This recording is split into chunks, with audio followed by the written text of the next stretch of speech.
Hello, ladies and gentlemen. This is Eddie Marcus, here again, as always, in behalf of truth and freedom and love and open new understanding about your relationship with the divine. I wanted to say something perhaps that could interest all of us for one reason or another. It's like an exercise. I'd like each of us who are listening to my voice, whether you are young or old or in between, I want you to think about something and, just really focus on your thoughts. What if you walked to the door on any given day and you opened the door, perhaps to the street, and you saw something moving down the street and you couldn't recall what it is? I mean, by name, you could not recall what it is. You saw it and you see what it's doing, but you could not recall the name of it. And you go to someone and you're trying to describe what happened. You can't understand, and you say, "Well, it was rolling down the street. It was on wheels, and it was moving, and it wasn't a great big thing." But and they might say, "Well, you're talking about a car," and you, "Oh yeah, that's what I'm talking about, a car." That is an experience that a lot of people go through. They call it Alzheimer's. Now, or dementia. They seem to be interconnected. I remember one day as a young man, I was leaving a friend's house and I drove up to the end of the block. And when I got to the end of the block, I didn't know which way to go because I didn't know where I was going. Not only did I not know where I was going, I didn't know where I just left. I was just there. And I was really shocked. A young man sitting there lost. And I just kept observing. And eventually something came to me that I could recognize, and it brought my thoughts, my memory back. Man, that could be something, isn't it? This is why we should pay attention to healthcare. Healthcare is a very important, I'm telling you, it is a very important situation that everyone would like to have utmost respect. I mean, consideration, development. In other words, they want it to work. Healthcare. Now, when I mention that, that's just a small thing. A small thing which has to do with life. Well, the reason that it is a small thing is because there are several things that has to do with life. And even though one is as important as it can possibly be together, it is a small thing. You know, there was a time when I used to watch television. I'm sure many of you do, did, when we would watch The Wild Kingdom, stuff about what would take place in other parts of the world where we would never go to. Most of us could never afford to go to. But it was like wildlife, animal kingdom, and all kinds of things taking place where you see tigers and everybody everything, killing each other to survive, killing each other to live. I mean, lions and tigers just jumping on gazelles and you name it. If you could move, boy, I'm telling you. You say, wow. Now, these are undomesticated animals. They ain't nothing but them domesticated. They are wild as they could possibly be. But in a human society where we still are animals, you look and say, is that conduct prevalent in any of our situations of life, in any of our societies, or in our midst, or in our families? And when you search and search and you think about that same kind of destruction, you do find something that kind of give you that impression. And what is that? That is the usage, or misusage, however you want to refer to it, of gun violence. Gun violence, killing. It's just like that wild beast out in the jungle somewhere, undomesticated. and people walking around with guns shooting each other, wild, undomesticated. Well, in the jungles, those undomesticated animals usually end up getting eaten themselves by some other animal.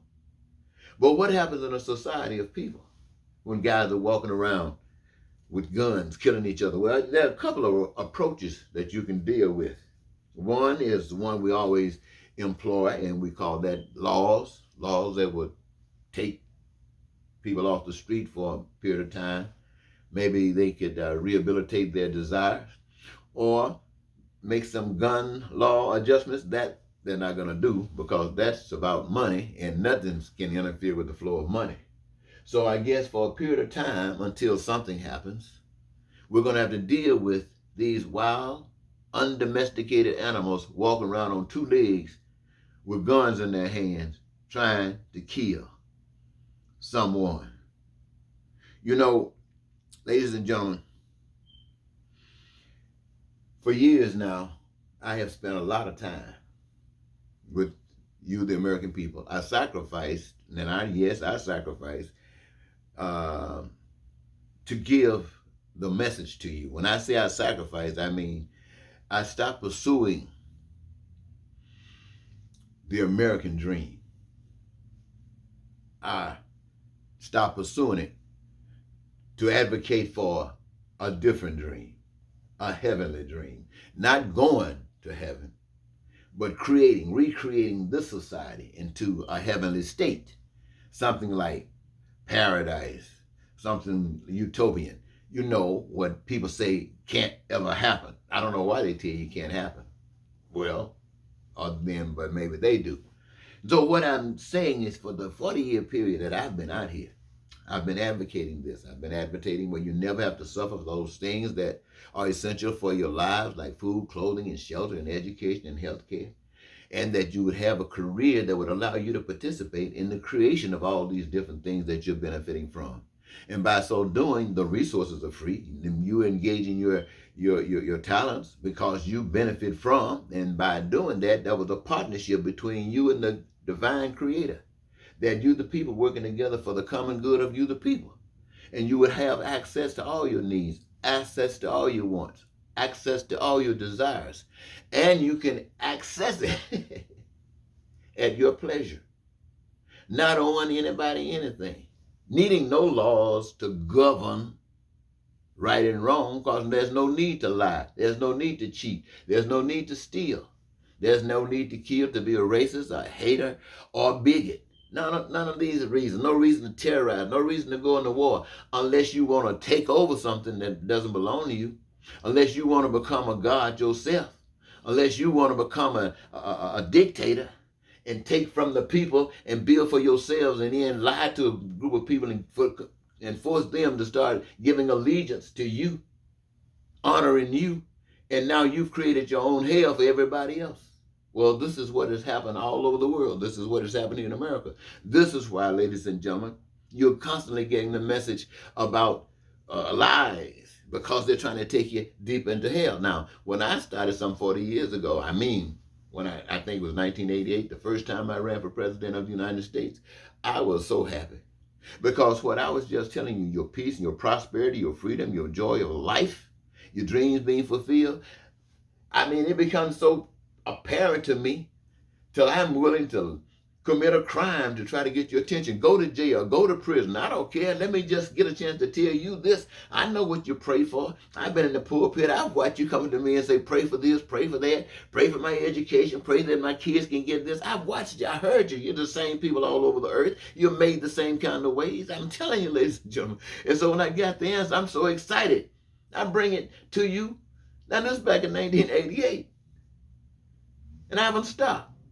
But do you know, between all of that period of time, not one soul, not one person interested in politics or in the church have asked me, how can these things happen? No one has ever wanted to engage me in a conversation by this. And I've spent years on radio, several programs. One, the Love Ministry, Life of Victory Eternal, another radio program that I'm hosting, The Moment of Truth, another one, which was cable accessible, Paradise on Earth Unlimited. And for the past 10 years, basic human rights for all people. And you still, no one wants to engage you about these concepts. No one wants to engage you about the basic principles that you adhere to and that you advocate for. And so you're caught up in this mix trying to tell people, hey, this is what's going to happen. But ladies and gentlemen, after 88 and the other elections that I've followed through, carrying the same message and being disregarded, and then 2016, everything that was total opposite that I've been talking to you about was brought to the scene. It was advocated for one group. It was the benefits thereof, this new government representative, was for one particular group, white haters. And for some strange reason, it was so impressive that it was almost compared to what I talk about. It was like from the pit of hell, demonic to me. But it was like liberation to others. What this guy was talking about, all this ugly, evil lies and stuff, was liberation to people. And people attached to it like flies seeking honey. Golly. And you know what? They made this guy president of the United States. And ever since, they've been in the process of destroying this country, they say. Now they have set it up in situations where the states have learned how to go back and exercise their power to reshape the state's government so that a small group of people, which represents what they call the supreme power in the United States, can continue to represent the supreme power in the United States over the masses of people. And currently a United States Congress that's set up to protect the people from this kind of stuff by their rules and regulations, by their laws, which this ex-president walked all over, is supposed to protect the people. Perhaps like the Voters' Right, the John Lewis Voters' Rights Act, stuff like that. And it's sitting, nothing happening. So it's like time and the plans that's going forward is just to take you straight down to hell. And ladies and gentlemen, this seems to be a sad situation. Very sad. Very sad. Especially when you have no protection. And I will say to you that for any thinking people, you can see this. It's almost so clear you don't have to think it. It's like a picture of evil just trampling all over you. And the people are sitting back, waiting for their leaders, waiting for their representatives to do something. And if they're moving at a snail's pace. And then you start thinking about, what about the 99%? They represented something at one time. Where are they now? If they were on the streets advocating for a particular thing at that time, what is more important today? That or this? Or is it one? And if it is, why? Is the streets empty?